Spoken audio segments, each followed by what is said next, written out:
Assalamualaikum warahmatullahi wabarakatuh. Sahabat beriman, bangsa Yahudi adalah bangsa yang biasa juga disebut Bani Israel. Julukan Bani Israel ini disebutkan pada Nabi Yakub alaihissalam yang punya sebutan Israel, yang artinya kekasih Allah. Julukan tersebutlah yang membuat bangsa Yahudi merasa derajatnya lebih tinggi dibandingkan bangsa-bangsa lainnya. Kelakuan bangsa Yahudi yang sering meremehkan atau menghina bangsa lain bahkan sudah dicatatkan dalam kitab suci Al-Quran. Setidaknya ada 3 janji Allah Subhanahu wa Ta'ala kepada bangsa Yahudi. Lantas, apa janji Allah yang disebutkan Al-Quran kepada Yahudi? Seperti apa wujud janji Allah Subhanahu wa Ta'ala kepada Yahudi? Dan kapankah kebangkitan kaum Muslim yang dijajah Yahudi? Simak ulasannya dengan menonton video ini hingga akhir. Tentunya hanya di channel Islam Populer. Tapi sebelum lanjut, jangan lupa klik subscribe, like, dan lonceng notifikasi untuk mendukung channel ini agar terus menyiarkan syiar Islam.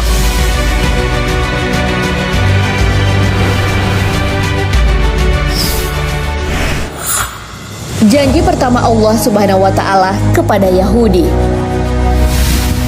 Berbicara tentang bangsa Yahudi membuat ingatan kita tertuju pada tingkah lakunya yang sering meremehkan bangsa lain. Kelakuan bangsa Yahudi ternyata bukan sekedar kebetulan, sebab Al-Quran telah menjelaskan tindak tanduk bangsa Yahudi. Allah Subhanahu wa Ta'ala berfirman, "Dan telah kami tetapkan terhadap Bani Israel dalam kitab itu, sesungguhnya kamu, Bani Israel, akan membuat kerusakan di muka bumi ini 2 kali, dan kamu pasti akan menyombongkan diri dengan kesombongan yang besar. Maka apabila datang saat hukuman kejahatan yang pertama dari kejahatan itu, kami mendatangkan kepadamu hamba-hamba kami yang mempunyai kekuatan besar. Lalu mereka mencarimu keluar masuk kampung ke seluruh negeri. Dan itulah ketetapan yang pasti terlaksana." Al-Quran Surah Al-Isra ayat 4 hingga 5. Ayat tersebut turun di Mekah jauh sebelum kaum muslimin mempunyai kekuatan di Madinah. Dalam catatan sejarah, bangsa Yahudi telah berkali-kali mengalami kehancuran sebelum datangnya Islam. Keberadaan bangsa Yahudi pernah hampir punah oleh kekuatan Babilonia dan Roma. Hal ini terjadi sebelum Islam datang. Bangsa Yahudi melakukan kerusakan yang pertama setelah ayat tersebut turun. Kemudian disusul dengan penghancuran yang menimpa mereka tanpa menunggu waktu yang lama. Kehancuran oleh bangsa Yahudi yang pertama kali merupakan perjuangan hamba-hamba Allah Subhanahu wa Ta'ala. Hal ini sebagaimana yang dijelaskan dalam Al-Quran. Dialah yang mengeluarkan orang-orang kafir di antara ahli kitab dari kampung-kampung mereka pada saat pengusiran kali yang pertama. Kamu tidak menyangka bahwa mereka akan keluar, dan mereka pun yakin bahwa benteng-benteng mereka akan dapat mempertahankan mereka dari siksaan Allah.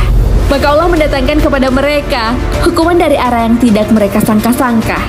Dan Allah mencampakkan ketakutan ke dalam hati mereka. Mereka memusnahkan rumah-rumah mereka dengan tangan mereka sendiri dan tangan orang-orang yang beriman. Maka ambillah kejadian itu untuk menjadi pelajaran, hai orang-orang yang mempunyai pandangan.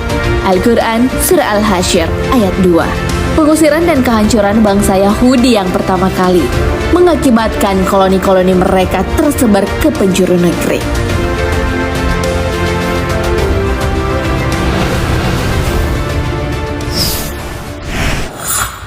Janji kedua Allah Subhanahu wa Ta'ala kepada Yahudi. Tak bisa dibantah bahwa kesombongan dan kerusakan yang lebih besar lagi kembali diulangi bangsa Yahudi. Hal ini sebagaimana firman Allah Subhanahu wa Ta'ala di dalam Al-Quran.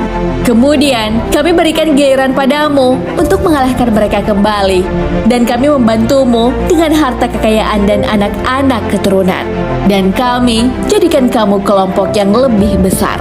Al-Quran Surah Al-Isra ayat 6. Ayat tersebut mengisyaratkan bahwa Allah Subhanahu wa Ta'ala memberikan kesempatan kepada Yahudi untuk mengalahkan orang-orang yang pernah mengusirnya, yaitu orang-orang yang pernah mengusir dan mengejar Yahudi keluar masuk negeri. Bangsa Yahudi berhasil membalas sakit hatinya dengan menduduki kembali negeri-negeri Syam dan Palestina. Yahudi juga mengalahkan pengaruh kaum muslimin di wilayah tersebut. Maha benar Allah Subhanahu wa Ta'ala yang menunjukkan janji kedua kepada Yahudi setelah kehancuran yang pertama kalinya. Hal ini terbukti dengan melimpahnya ekonomi maupun politik terhadap bangsa Yahudi Israel. Imigran Yahudi mengalir deras dari segala penjuru negeri ke bumi Palestina tanpa bisa dicegah kaum muslimin. Kekuatan ekonomi dan militer barat hampir seluruhnya berdiri di belakang Yahudi. Karenanya, kesombongan Yahudi pun meningkat hingga saat ini. Sejarah mencatatkan lembaran hitam kaum muslimin akibat ulah bangsa Yahudi.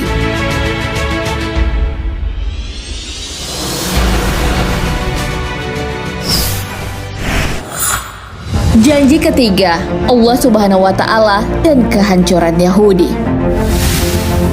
Derita masyarakat Palestina akan penjajahan Israel membuat sedih umat Islam di seluruh penjuru negeri. Kekejian yang dilakukan Israel sesungguhnya hanya akan mempercepat datangnya siksaan dan hukuman Allah Subhanahu wa Ta'ala. Hal ini sebagaimana yang dijanjikan Allah Subhanahu wa Ta'ala yang dijelaskan di dalam Al-Quran. Jika kamu berbuat baik, berarti kamu berbuat baik bagi dirimu sendiri. Dan jika kamu berbuat jahat, maka kejahatan itu bagi dirimu sendiri. Dan apabila datang saat hukuman bagi kejahatan yang kedua, kami datangkan orang-orang lain untuk menyeramkan muka-muka kamu dan mereka masuk ke dalam masjid sebagaimana musuh-musuhmu memasukinya pada kali pertama, dan untuk membinasakan sehabis-habisnya apa saja yang mereka kuasai. Al-Quran Surah Al-Isra ayat 7. Dari ayat tersebut, Allah Subhanahu wa Ta'ala telah memastikan akan lenyapnya bangsa Yahudi dari muka bumi.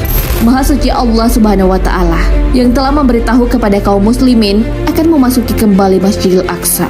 Hal ini sebagaimana di masa pemerintahan Umar bin Khattab yang menaklukkan bumi Palestina. Dalam kitab Taurat, Allah Subhanahu wa Ta'ala telah memutuskan bahwa Bani Israel akan memasuki bumi yang diberkati, yaitu Palestina. Bahkan di sana, mereka akan mendirikan pemerintahan, tetapi kemudian mereka membuat kerusakan besar sehingga menyebabkan Allah menghukum mereka dengan cara mengirim hamba-hambanya yang tangguh. Setelah kerajaan mereka binasa, mereka diusir dan dicerai-beraikan. Hal ini sebagaimana dalam firman Allah Subhanahu wa Ta'ala, "Hai kaumku, masuklah ke tanah suci Palestina yang telah ditentukan Allah bagimu, dan janganlah kamu lari ke belakang karena takut kepada musuh, maka kamu menjadi orang-orang yang merugi." Al-Quran Surah Al-Ma'idah ayat 21. Sahabat beriman, kita ketahui bahwa kaum muslimin saat ini memiliki jumlah yang amat besar. Akan tetapi, bagai buih di lautan yang mudah terombang-ambing oleh derasnya gelombang. Sementara itu, kualitaslah yang menjadi faktor penting dalam sebuah perjuangan. Allah Subhanahu wa Ta'ala berfirman, "Berapa banyak terjadi golongan yang sedikit dapat mengalahkan golongan yang banyak dengan izin Allah. Dan Allah beserta orang-orang yang sabar." Al-Quran Surah Al-Baqarah ayat 249. Wallahu a'lam bishawab. Sahabat beriman, jangan lupa berbagi informasi dengan share video ini, karena sebaik-baik manusia adalah yang paling bermanfaat bagi manusia. Wassalamualaikum warahmatullahi wabarakatuh.